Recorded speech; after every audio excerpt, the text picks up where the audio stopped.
We'll see if it keeps on going in game number 2. Let's get going. Picks and bans right away. Jungler whipping the ult, but the snipe is even better. Cherryo.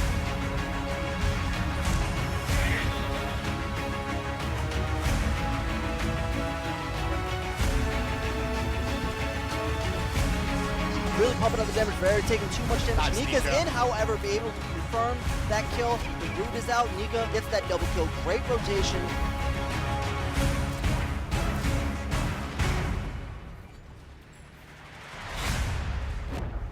Torpedo with the first pick. Leftovers will have second, as well as the bans.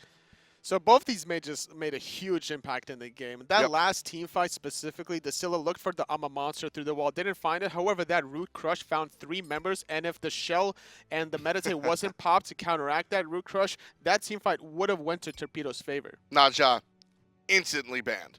Instantly banned. Even with Bobat on the on the side of Torpedo. So now Torpedo's telling us they've got something else first pick in mind.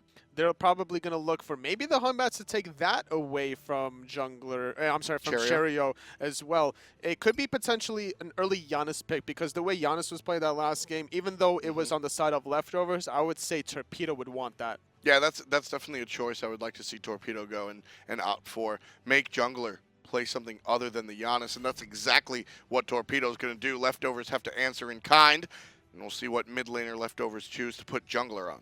I would try to counteract this by picking up a Thor Athena, trying to fight globals with globals. Okay. And Thor can synergize with almost any mid laner as well. Gonna lean more towards the Nemesis, however. This could be an interesting strategy where the Nemesis would try to all in the Janus and force him to disengage as soon as possible from the team fight. Much different character in general from the Hunbats that we saw Cherryo play just last game.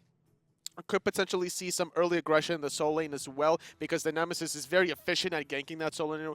Taking away the movement speed, taking away the protections is very important if you're trying to gank a tanky target in the soul lane. Fight globals with globals, Tolly. The Athena comes out on top of Janus, and Torpedo get to pick 2 more gods to conclude their first half of the draft.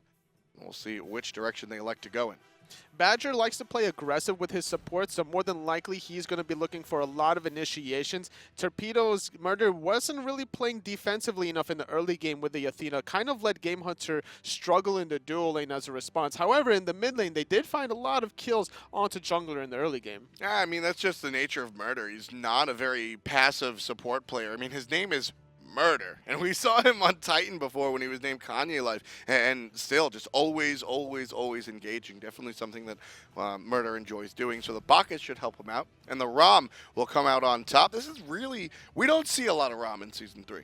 We haven't seen a lot of Rama in Season 3. However, now it's going to be played. It does have a lot of potential late game burst damage. The steroid's going to do quite a lot for you. And it's going to allow you to sit in lane, which is what Gamehunter likes to do, obviously. And you don't have to rotate all the way for a team fight if you're Ram. You could just rotate halfway, use your ulti, you find a kill, back to farming. So did the items, the new edition of the... I really just want to call it the Blood Shuriken of Doom. The Wind Demon with some of the items that we see, the Hunter build change up. Does that help Ram out? It definitely helps every hunter specifically. Having that extra mobility, your items are a little bit more cost efficient as well. And having a late game god with Rama with mobility, especially the way Gamehunter plays hunters, he likes to lean more towards Fatalis. So having that Wind Demon as well is going to allow him to chase targets very easily, especially with a short cooldown role that Rama does have. I would like to see Leftovers put this Soul selection in that long lane against the Ram. You've got intense clear coming out from Soul and anything but coming out from Ram. Although with the throwing dagger a little bit different, but still, Soul will be able to out-clear the Ram. I think that'll be a good choice for Leftovers to put in that long lane, but still totally a flex pick, can wind up in mid. Ram has some good clear as well. The only issue is in this matchup, he's going to have to come really close to the wave, and Soul's going to be able to poke you out while you're doing that. So Ram's going to have to be a little bit careful with his positioning against the Soul. Torpedo spent a while thinking about their next ban, and it'll be the Guan Yu. They don't want to see Leftovers playing that. The Athena's already been selected, so not in the support role, just generally looking at Nika. Thinking about the team fights, banning away the Guan Yu, because if you have the Guan Yu with a Nemesis, you're going to look for a potential wombo combo. The Nemesis is going to ulti somebody in the solo lane, and then here comes the cavalry charge with an Athena ultimate on top. That's going to be easy kill. Well, Torpedo going to ban out the Habwa. It's a lot of late game burst magical damage. why not? And Moex tried it. So the reasoning also, it's interesting because Habwa kind of counters Nemesis. You throw out the carpet, and whoever gets slowed by Nemesis is going to be immune to slow. Right. So if anything, Torpedo probably should have looked to pick up the Habwa, but they already have the Janus. They don't want to pick up the Habwa in the soul lane. And the Habwa did not work out when we saw it the last time around. That right there, that ban is just proof that Torpedo have done their homework. They know what leftovers are doing behind the scenes, whether it's scrims or otherwise. So that Habwa ban, it seems silly to us on the surface, but there's definitely Torpedo. That's really where you get to see the behind-the-scenes knowledge come out. I like the Serqet for Torpedo right now. That's another good jungler to focus on the soul lane. So if Nemesis ever ganks, the Serqet will look for a counter gank or vice versa. With the Apollo selection for leftovers, that ensures Soul, well, it all but ensures Soul will be in the mid lane, and it seems like the Thor will be the selection. So leftovers, Nika will either be playing Nemesis solo or Thor solo. It's probably going to be Thor solo. I love this matchup because if you got really excited. If it's going to be Bluestone Pendant, Red Pot, and let's say Curse potentially, then you're going to have potential level 2 First Blood 1v1. Just like that. You're really excited for this one. I love Thor solo lane. I don't know. I get giddy when I see Thor in the solo lane. Totally giddy. Are you? We're going to get into game right now. Torpedo up 1-0, looking for leftovers to answer back. Good purification from Zero. Snipe connected from Korinyo to confirm it.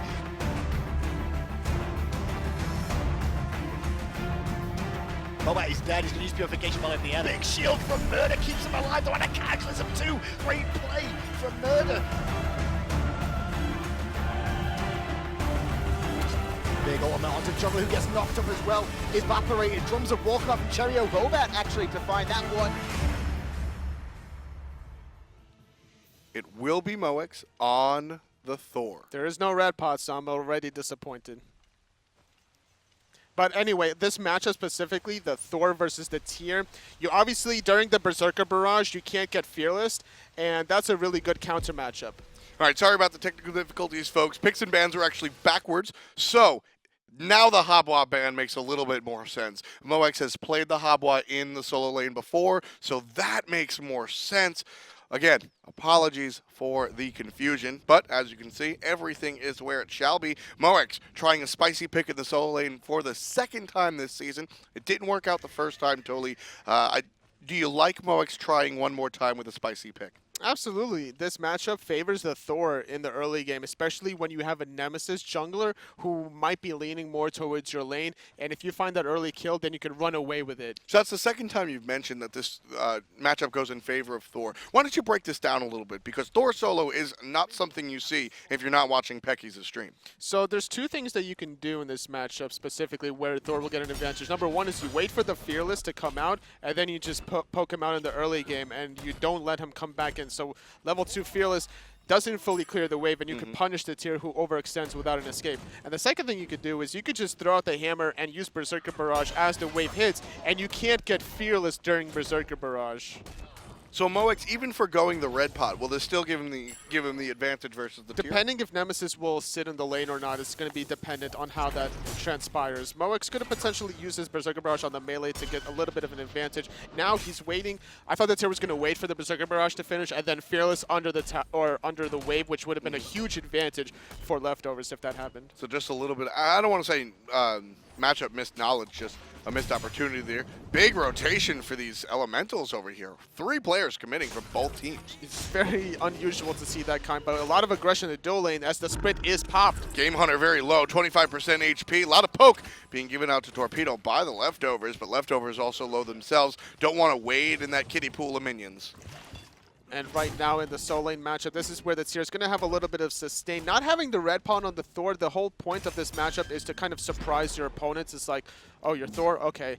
Just how much damage do you really do? Okay. Because if you don't play against a specific god in the soul lane, you might not understand exactly how much damage they do. And whenever you throw a red pot into that mix, that can catch somebody off guard completely. Nika's looked absolutely fantastic, though. I mean, we've seen him all throughout the season steadily improve, honestly. Probably next to Cherryo, the shining point of this roster for the leftovers. Can you really surprise an SPL level solo laner? It's very possible. We'd have a lot of aggression right now. Cherryo gonna die. NinjaBobat gets the dash kill.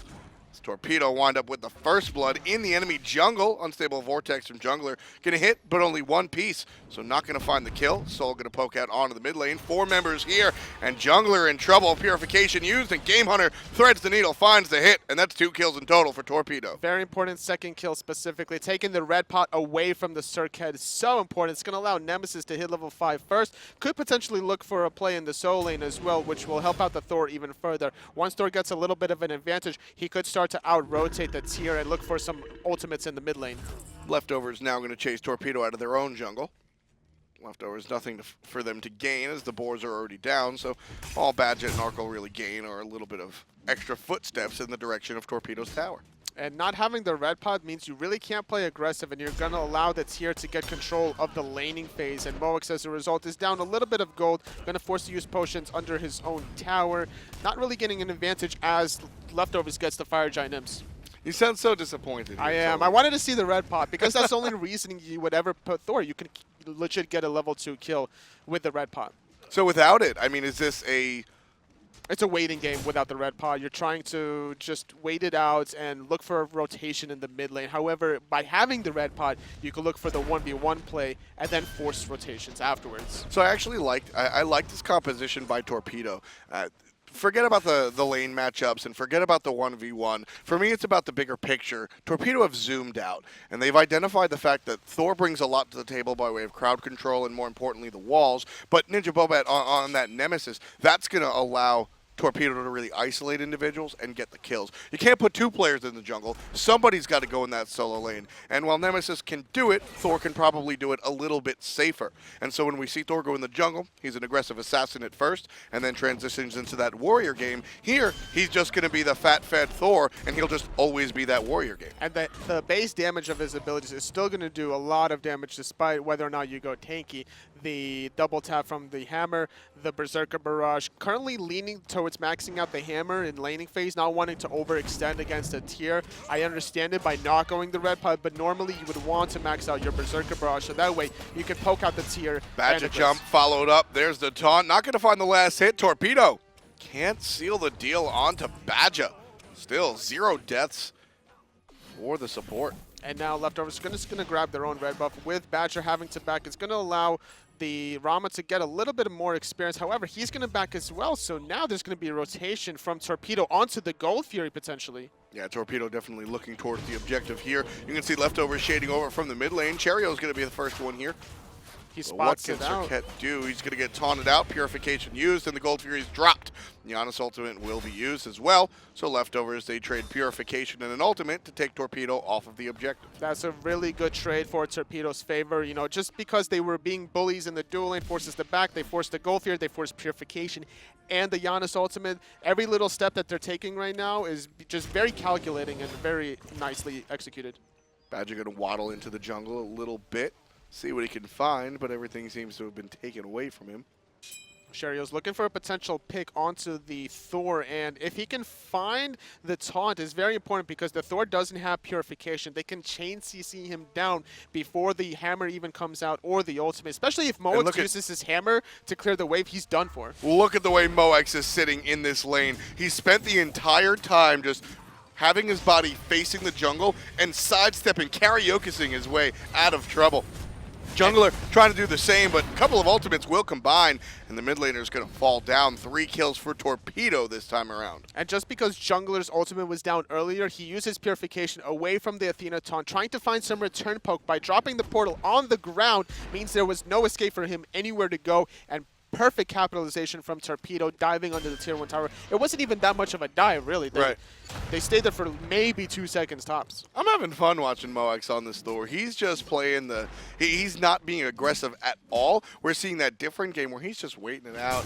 He's TPing, he's chasing the hammer over walls. He's stunning out. He's just running away. He's waiting for that right timing opportunity. With a Thor specifically, you just want to be able to out-rotate your opponent, but normally you want to clear the wave before your opponent and then rotate. And if you're going to be late to the party, it's not what you want to do as a Thor, but it's still a good timing because the counter gauge can be just potentially stronger than the first engage also. Just a Thor dunk coming down, presenting another opportunity. Basically, whenever you can clear the wave after your opponent, you let him rotate, you let him use his cooldowns, and then you come in later on, that could favor Moex, and that's might be a strategy that they're looking for. Should be a little fun. Torpedo going to group up here, 2-on-2 in the solo lane. You can see both junglers show up, and NinjaBobat's going to get shoved into the wall. Deathbane off the mark. Cherryo not going to find the hit, so a lot of damage dropped onto NinjaBobat. He'll walk away very safe. Badgah taking a little bit of poke as well. So despite the Thor not being aggressive in the 1v1, they don't really need him to be this aggressive early on because they're still finding plays on the opposite sides of the map. Being up currently 3-0 for Torpedo. They're not up that much gold, however. They're still being actually tied in the gold right now. As Badgah's looking to play aggressive on Gamehunter. And there's the Athena ultimate. No more moves from Badgah. That's a lot of damage as well. Taunt into it. Intoxicate used in return. And the whole time, Ram just piling shots on the Gamehunter. Taking a lot of damage to both teams as Cherryo's going to have to disengage Nemesis ulti on top of Nika as he's going to disengage as well. NinjaBobat sitting here. Janus ultimate has been used. Bobat wants to stay aggressive, but one of his targets has already gone back to base. You can see the second one. Nika's still here, and a couple of basics and a dash, and NinjaBobat finds you lazy back in 4 kills for Torpedo. Thor's up in the air, just going to say what's up to the minions, trying to find the farm. So even if the kill wasn't there, the Thor was definitely looking for the opportunity to clean up. Jungler's ultimate was used again, so Torpedo is going to look for that opportunity. If they be playing the same way they were the last couple minutes, they're going to remember that Janus ultimate's down and look for that play as well. And we've seen the Janus be abused, and I'm glad that Leftovers have given jungler Janus again. I think this is the god that Leftovers really find success with because of how safe jungler winds up being in that mid lane. But Torpedo have identified that, and they're still just killing him. And now Badgah making sure he held the way for Nika outside the tower. Is going to find the split, so it's going to put Nika still a little bit further behind. Despite having that earlier advantage now, the Thor has caught up experience-wise. Still behind a little bit of gold, however, it doesn't matter because all he needs to do is just find the rotations. Solo lane still going to it. You can see as soon as the jungler shows up, see you later. Apollo up on that Cherryo. Really good opportunity for the gank. However, Cherryo unfortunately not having the ultimate available to find the kill. Gamehunter going to have to give that up. And my god, that skin is amazing. That skin is certainly something. The taunt, not going to be enough. Cherryo jumping away. Cherryo's Three ultimate, members of Leftovers here now. Cherryo's ultimate is available, so there could be a potential play here to be had against Murrdurr. We'll see if Murrdurr decides to stay on the tower or not. Tier 1 still stands. And that's what Leftovers seem to be looking directly at. Arkkyl is here. A lot of damage going to be put onto that tower with the fully finished golden bow, plus the boots. Badge is here to zone. Doesn't find a stun. Murrdurr gets hit, and there's the belly bump and the intoxicate.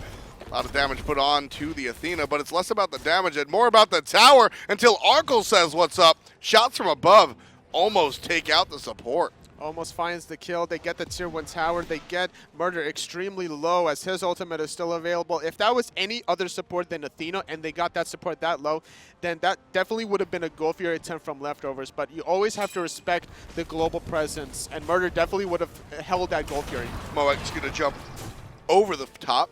Doesn't find much of anything, but chases away the enemy from the mid lane.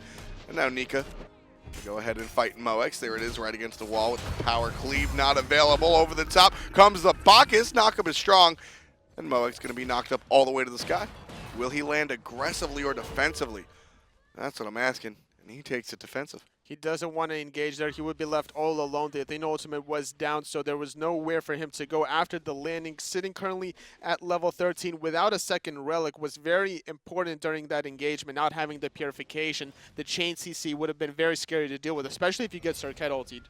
Just can't handle it, so the purification likely to come on. There it is. Purification online.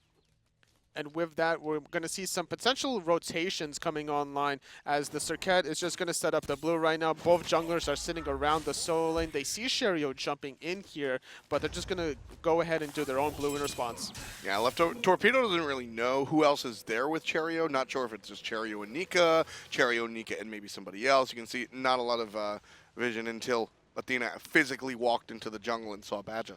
A lot of burst damage coming online for Torpedo. Having the Nemesis currently with Voidstone, having the Soul with Doom Orb, they're going to look for that combo damage, and also having the Thor for a lot of early burst damage as well is going to help them out. Badgah, Arkkyl staying aggressive. Meet up with Murrdurr on the backside. Taunt's good on top of Badgah. No follow-up damage from the Hunter. I like the way Badgah positioned themselves in front of Murrdurr, not allowing that dash to fully extend all the way, just cutting it halfway. And there's Arkkyl getting cut by NinjaBobat. Ultimate on to the Ram who's in the sky, and he'll land right on down, but a good stun from Badgah keeps the jungler at bay. Gamehunter winds up on top. Arkkyl down already. 3 on 4 here as Torpedo have the heavy rotation after their kill onto Arkkyl. And We're now not going to take the fight. And with the rotation from Nika first, we have Thor in the mid lane. Going to probably look for the counter engage right now as leftovers are looking for something around the Gold Fury. Just looking for the vision and to see if anybody from Torpedo or anywhere local. Doesn't look like it, but leftovers don't feel confident enough to really go for the objective. Here's jungler, Moex, and Murrdurr combining for Cherryo. Can't find the kill. Cherryo's going to walk out to the right-hand side. Thor's up, looking for the hit down, and Cherryo's going to be taken out by NinjaBobat off to the side. Cherryo was so worried about the Thor in the air, didn't see the Nemesis on the ground. Really good play coming out of Torpedo. Currently up 6-0, extending their goal lead to about 2,500 without gold fear, stripping their red buff also away from leftovers, sitting at 6,000 experience more importantly. 2 levels ahead for the jungler, 2 for the solo as well. It's looking like 2 across the board, except the dual lane is only 1. What a turnaround from game number 1. Leftovers were leading the early game by a long shot. We even saw a lot of unanswered kills here, but Torpedo, game number 2, they're sitting up 6-0 totally. What's different? It's basically the burst damage coming out of the Nemesis with the Soul paired up. The way they were rotating together with the Athena, with the Apollo as well. Dive in the Soul Lane tower. Nika gonna escape. Bobat won't find the kill with the dash this time around. You see Nika with a sliver of HP, 41. And that was ticking up, so likely 30-something. Very low was the solo. And with that overcommitment, we're going to have a Gold Fury being forced out from leftovers. Gamehunter is not able to steal it, however. Torpedo confirm it. Leftovers confirm it, excuse me. Gamehunter can't find it. There's a hit out of the jungler. But Korinyo winds up with the kill on top of Badgah. Ram's up in the air. Arkkyl going to try to go for the 1-for-1 as their trade is being poked. Arkyl's going to force the Sanctuary, but he's still going to fall. Well played by Korinyo, able to take the fight and realize that although there was another player, it wasn't much of a threat, just going for the battle 1v1. And Torpedo finding 3 kills. We do have aggression in the solo lane, aggression in the jungle side. Moex is going to rotate, forcing out jungler, and now the Nemesis was looking for a potential blue buff, still going to think otherwise as well. So despite leftovers finding the Gold Fury earlier on, they did lose 3 members for it. Losing 3, never good, but picking up the Gold Fury, certainly strong. But losing your mid lane for the 3rd time this game, certainly not good. Leftovers are going to lose their mid lane tower as well as their mid lane player, and Torpedo now sitting up by 5,000 gold. And with that, Nika's going to try to find another kill, potentially onto Murrdurr. He's going to be able to safely disengage. Gamehunter and Korinyo are holding hands, and the jungler just going to walk on out. Nothing too much to worry about there. Getting the tier 2 tower right there kind of counteracts the Gold Fury, especially the fact that you got those 3 kills. So Torpedo looking really solid in the second game. Torpedo already got relegated once. They don't want to happen again. They have the experience. They know what it takes in order to stay out of it. They're not elite quite yet, but they know that they're able to hang with the big boys right now. And Torpedo certainly playing like a big boy themselves at the moment. Big lead right now in game number 2 for them. Keep in mind, leftovers did take game number 1. So with 15.5 on the clock, you see a 5K gold lead for Torpedo and 10 kills unanswered. Torpedo playing very well, but it's certainly far from over. It's going to be interesting to see whether or not Torpedo could find a shutout this game. They do have the tools at their disposal. They have the burst damage from the Nemesis, the Soul. They have the CC from the Athena and the Thor. Gamehunter's going to do his split pushing possibility way, so like you cannot leave him alone. And then once he forces you to defend the lane, he's just going to out-rotate you. Apollo, excellent choice for Gamehunter in general. He's been playing Apollo for years now. Yep. Also playing a lot of Amanas. It's going to be interesting to see if he'll ever play a Amana in the duo lane, just for a little bit of nostalgia feelings. I wouldn't put it past him, honestly. Gamehunter has done some funny stuff for sure. Gonna trade out a little bit of poke in the duel lane. We do have the support coming around the corner. Murrdurr gonna find a taunt on Cherryo. Cherryo now finds the double taunt and the double death bane. Well played by the jungler, and there's the shots up above from Rama. Finds 1 kill already. Players waiting for him at the bottom, rolling away. Not going to get hit by the soul ultimate either. And Torpedo tried to respond, but leftovers wind up with a kill. And it looks like Badgah might be in a little bit of trouble as Nemesis ulti was used on top. Moek's up in the air. Moek's going to look for the target onto Arkkyl. Thinking about the tower. Thinking about the tower, thinking about the player. Immediate purification chased out as Moex lands on down, stuns his support out, and so the Athena can't really catch up. Cherryo's going to show up and save the life of Arkkyl one more time. So far it's been a 1-for-1 trade right now. The jungler falling for the Gamehunter right now. Tier 1 tower being aggressed on. Still a lot of engages, however. Cherryo forced out. Had to use the relic. You can see NinjaBobat going so deep. Wants this kill on a Serqet. The taunt is going to be strong, and the shield will help survive one more time. Moex finds the kill, number 12 for Torpedo. They finally find it. 2-for-1 trade so far. Apollo considering the landing right there, but it's going to go back into the left side mid Harpies as there's still going to be a disengage on the left-hand side. We could see potential, a lot of farm coming out of Gamehunter, finding those 2 waves right now and being down a member for leftovers. There's nothing for them to capitalize right now, so just going to be very content finding this farm is Torpedo. So where does Torpedo take their lead now, Toli? They're sitting up 6K, and Torpedo have had trouble closing games. What advice can Coach Toli give? I would say just get vision control right now. You have a lot of towers to your name. There's only 2 tier 2s remaining. Gold Fury is responding in about 30 seconds. Your next objective is to make sure that you do the Gold Fury, you get the tier 2 duo tower. However, at the same time, you don't want to give up Fire Giant, so all you need is 1 ward to make sure they don't sneak it under your nose. Just defending all those objectives. Exactly where these teams want to be. And there's the dash in and the taunt from Murrdurr. Ultimate out of NinjaBobat as well. And the dash answered on the Cherryo before the ultimate could even take place. But it was used. It was used, and now they don't have to worry about it if they were to do Golfier in the situation. They're up 5v4. Moex is trying to zone out, but he's caught in a very awkward position. Going to take a little bit of poke damage, forced out the purification and his ultimate. Excellent Fearless and Power Relief combo coming out from the tier player there. You see the Soul Ultimate over the top. Down goes Badgah, and now Moex on the aggressive. Can't find the stun on the left side, so he'll rejoin his team, and Torpedo going to start the Gold Fury. Beautiful disengage from jungler, barely avoiding that Thor ultimate, also getting a triple unstable vortex. The question is, can he find this unstable vortex to the wall to steal the Gold Fury? Doesn't look like it. Too late. Walking through the portal is jungler, still might be in some trouble. You can see the dash forward and the stun, but not going to actually find it is Moex. So now Torpedo finding the Gold Fury. They're going to look for the tier 2 tower like I mentioned. Those are the 2 objectives that are next on the list for them to knock out. It's a little bit of a checklist right now for Torpedo. It's like, all right, Gold Fury's coming up, check. Tier 2 tower remaining in the duel lane, check.